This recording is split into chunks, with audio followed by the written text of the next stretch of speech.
माळशिरस विधानसभा मतदारसंघाचे माजी आमदार राम सातपुते आणि मोहिते पाटील कुटुंबाचा जो संघर्ष आहे तो संघर्ष टोकाला गेलेला आहे आणि यामध्ये रणजितसिंह मोहिते पाटलांची पक्षातून हकालपट्टी करावी अशी मागणी वारंवार राम सातपुते करत आहेत आणि त्यांनी ज्यांच्याकडे मागणी केली आहे ते म्हणजे प्रदेशाध्यक्ष चंद्रशेखर बावनकुळे यांनीच काल आमदार रणजितसिंह मोहिते पाटील यांचं अभिनंदन करण्याचं एक पत्र दिलंय आणि हे पत्र सोशल मीडियावरती व्हायरल झाल्यानं सर्वांच्याच भुवया उंचावल्या आहेत।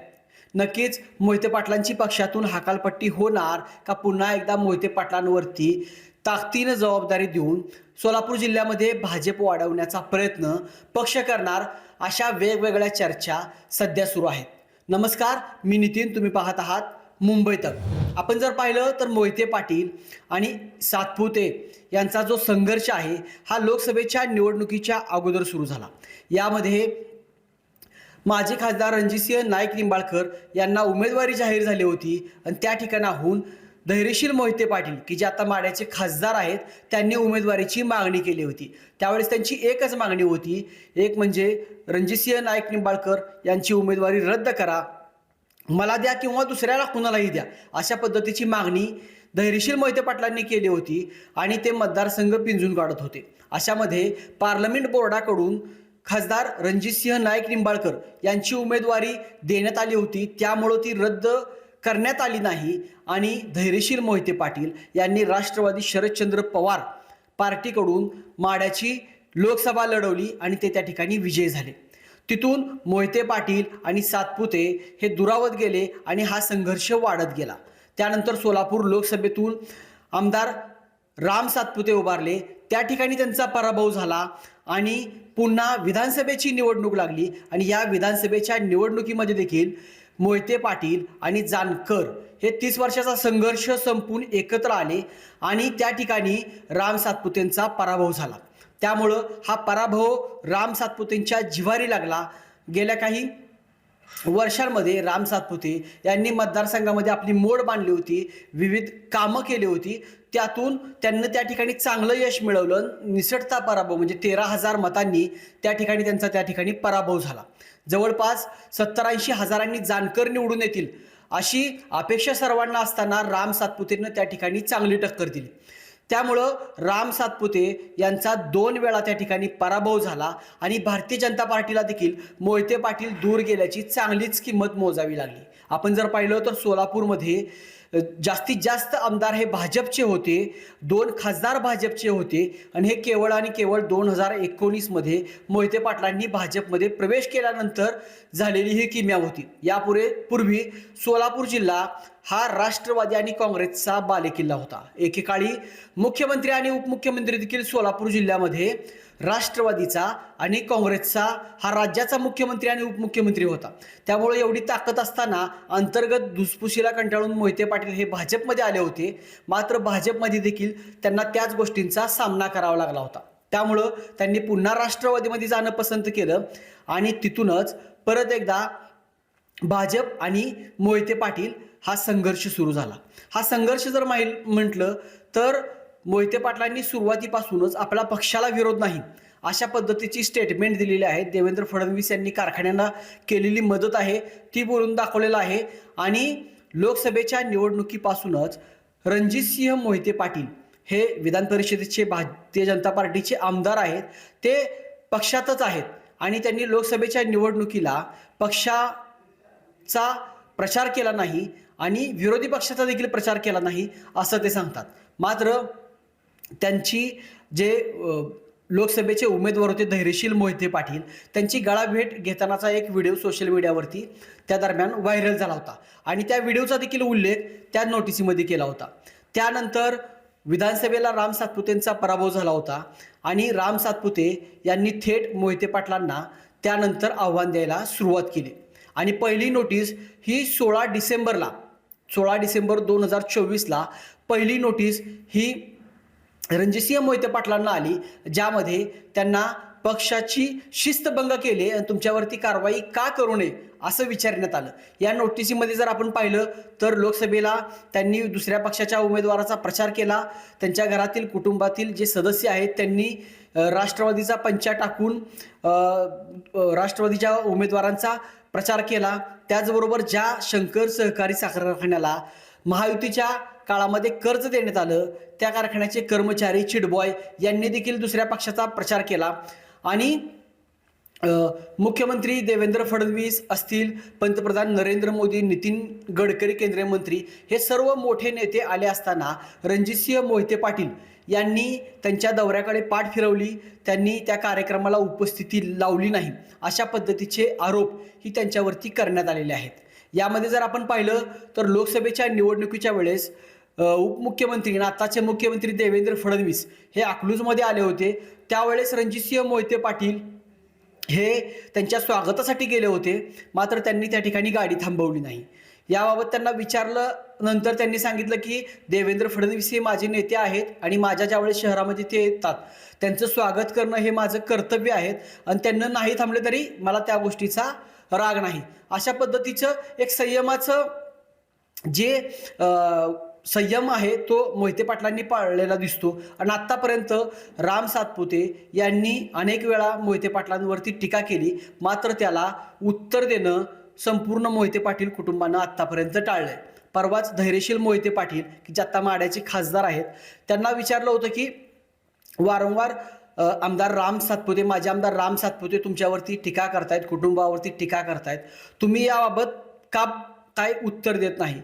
आमच्यासाठी तो विषय 2 वेळा संपलेला आहे। याचा अर्थ लोकसभेला आणि विधानसभेला 2 वेळा त्यांनी त्यांचा पराभव केला आणि तो विषय आमच्यासाठी संपलेला आहे, असं थोडक्या शब्दामध्ये त्यांनी पत्रकारांना उत्तर दिलं होतं। त्यानंतर राम सातपुते यांनी जिल्हा मध्यवर्ती बँकेमध्ये झालेल्या जो घोटाळा आहे याचा ठपका ठेवत शंकर सहकारी साखर कारखान्याचे जे चेअरमन पद आहे रणजितसिंह मोहिते पाटलांकडे ते देखील त्यावरून देखील त्यांची हकालपट्टी होईल असं म्हटलं होतं। मात्र या सगळ्या गोष्टींना जवळपास आज 2 महिने होत आहेत, मात्र कोणतीही कारवाई पक्षाकडून किंवा कोणत्याही यंत्रणेकडून मोहिते पाटलांवर होताना दिसत नाही। मात्र कालच भारतीय जनता पार्टीचे 1000 सदस्य केल्याबद्दल रणजितसिंह मोहिते पाटलांचं अभिनंदन करण्याचं पत्र हे प्रदेशाध्यक्ष तथा आत्ताचे जे महसूल मंत्री आहेत चंद्रशेखर बावनकुळे यांनी दिलेलं आहे। फक्त ते रणजितसिंह मोहिते पाटलांनाच नाही तर राज्यातील अनेक जे भारतीय जनता पार्टीचे छोटे मोठे नेते आहेत की ज्यांनी या मोहिमेमध्ये सहभाग घेतला आहे या सर्वांना ते पत्र दिलेलं आहे।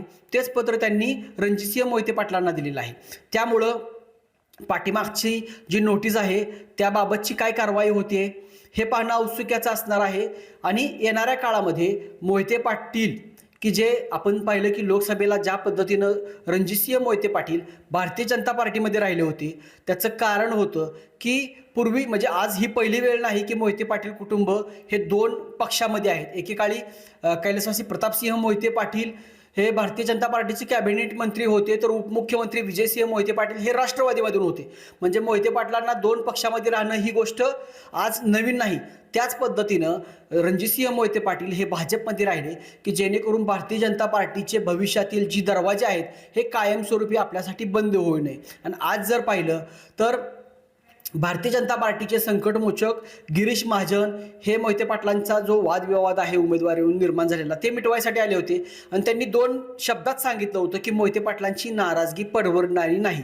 आणि त्याच पद्धतीने झालं, मोहिते पाटलांची नाराजगी ही भारतीय जनता पार्टीला परवडली नाही। राज्यात जरी त्यांचं सरकार चांगल्या पद्धतीने आलं असलं तर सोलापूर जिल्हा हा पूर्णपणे काबीज केलेला पूर्ण त्यांच्या ताब्यातून गेला। 2 खासदार हे महाविकास आघाडीचे झाले, जवळपास 5 ते 6 आमदार हे महाविकास आघाडीचे झाले। त्यामुळे मोठा फटका आणि मोठी किंमत ही भारतीय जनता पार्टीला सोलापूर जिल्ह्यात त्यामुळे मोजावी लागली। त्यामुळं रणजितसिंह मोहिते पाटलांच्या माध्यमातून पुन्हा एकदा हा गेलेला जो गड आहे तो मिळवण्याचं काम कुठं तर भारतीय जनता पार्टीच्या डोक्यात ते विचार पुढचे असतील असे एक राजकीय विश्लेषकांकडून बोललं जाते। त्यामुळे रणजितसिंह मोहिते पाटलांवरती कोणतीही कारवाई केली जात नाही। आपण जर पाहिलं तर 1 महिन्यांपूर्वी सांगलीमधील 2 नेते होते, त्यांनी निवडणुकीच्या काळामध्ये दुसऱ्यांचं काम केलं होतं, तर त्यांची पक्षातून हकालपट्टी केली.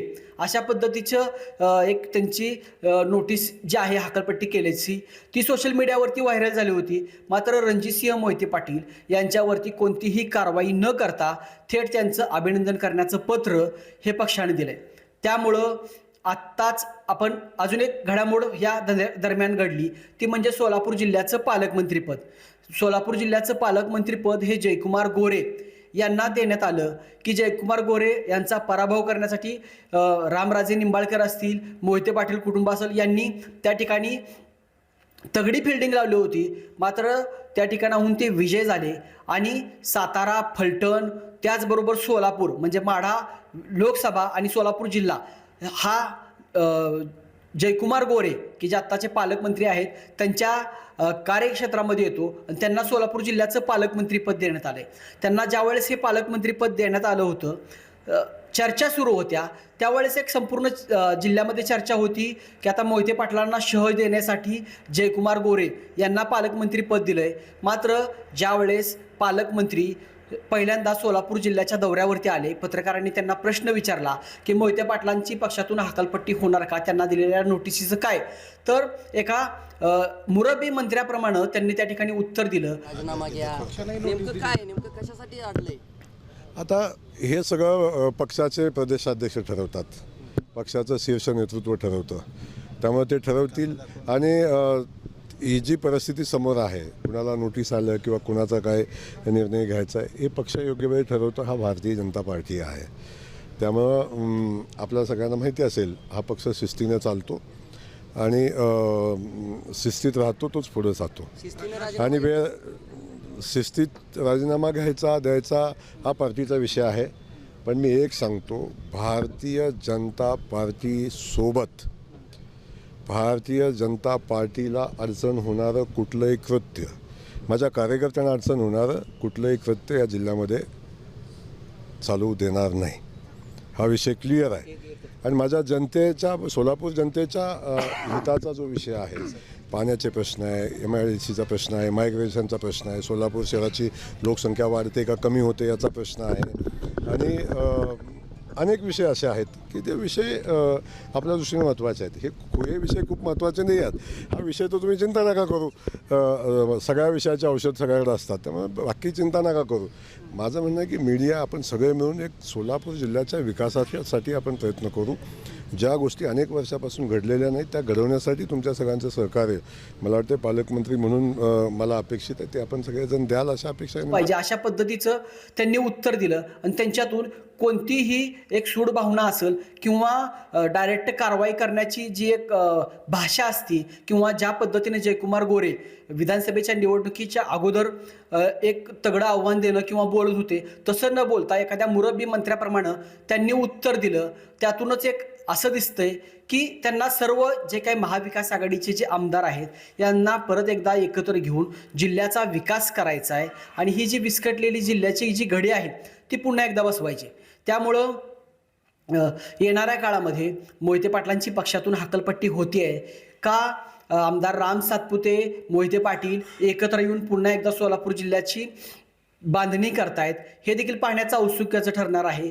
आणि आपण पाहिले की मुंबई तकच्या मुलाखतीवरतीच आमदार राम सातपुते यांनी सांगितलं होतं की मी कोणतीही निवडणूक मोहिते पाटलांच्या मदतीशिवाय म्हणजे कधीच त्यांची मदत इथून पुढं मी घेणार नाही, अशा पद्धतीचं त्यांनी जाहीर केलेलं आहे.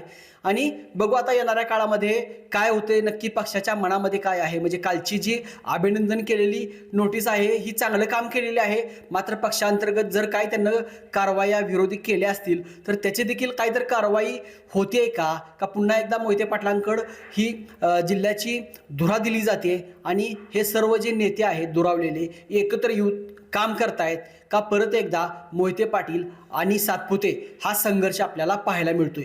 हे गोष्टी येणाऱ्या काळामध्ये पाहणं महत्त्वाचं ठरणार आहे.